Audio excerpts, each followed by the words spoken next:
this is the assumption that people make with JFK, with Charlie Kirk, et cetera, is that if they don't like you, they're going to put some patsy up in a sniper's nest somewhere in a book depository or on campus at Utah Valley University, and he's going to just blow your head off. And that's how they do things.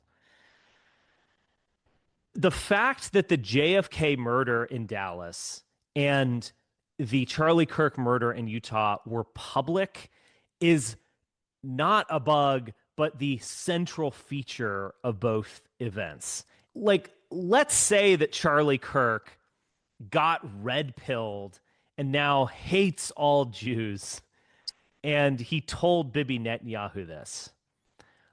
What's going to happen with Charlie Kirk? They might just dump him and take away all sorts of funding. They might put some bad stories about him in the news, uncover a dead prostitute in the trunk of his car, claim that he's gay, or who knows what they would do. If they were to kill him, they would do it in a fashion that's quiet and secret and plausibly deniable. He would fall out of a window, he would have a heart attack, get into a car accident. All of those things can be done. That's the dark business of espionage, is to kill someone softly, as the song goes. What happened in Utah and what also happened in Dallas, I think we need to understand as grand spectacle.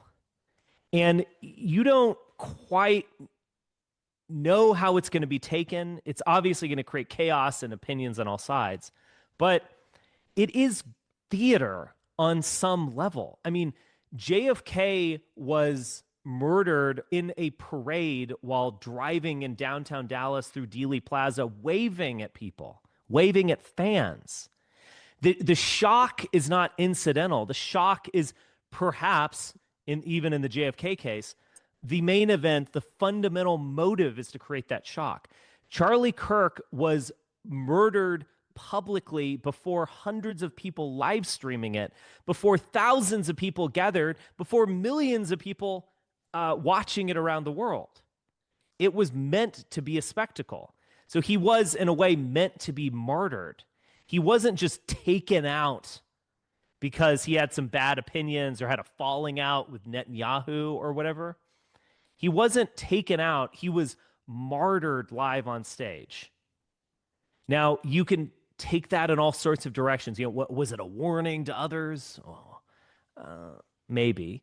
I think the fundamental issue is that he was martyred. And if someone were planning this act, and so what we're watching is high-level theater on a geopolitical scale, they would understand that he is going to be seen as a fallen saint by people, that he is going to become much bigger than he ever was by being killed. If Charlie Kirk got into a helicopter accident or had a heart attack or something like that, he would certainly be remembered fondly, but he would not be this new kind of meta-political mimetic force that he's become.